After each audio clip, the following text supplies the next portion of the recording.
gates and doors were barred, and all the windows fastened down. Spent the night in sleeplessness and rose at every sound. Half in hopeless sorrow, half in fear the day would find the soldiers breaking through to drag us all away.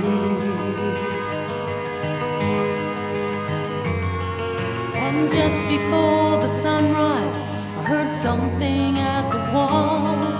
The gates began to rattle, and a voice began to call.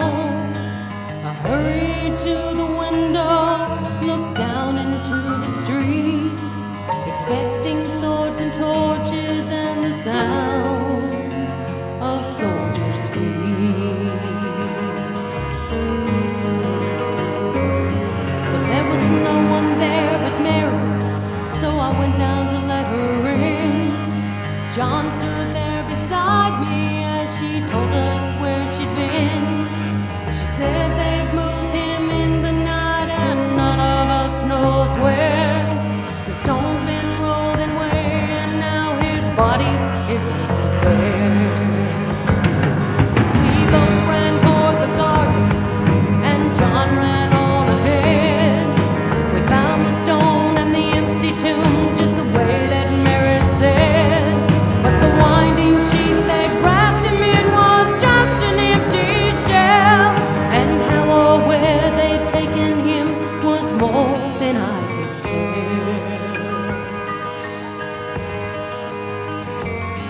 Well, something strange had happened there, just what I didn't know. John believed a miracle, but I just turned to go.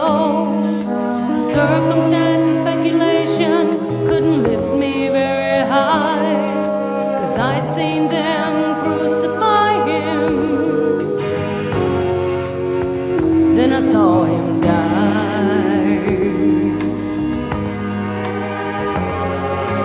Back inside the house again, the guilt and anguish came. Everything I'd promised him just added to my shame. When at last it came to choices, at night I knew his name. And even if he was alive, it wouldn't be the same. But suddenly the air was filled with strange and sweet perfume. The light just came from everywhere, drove shadows from the room.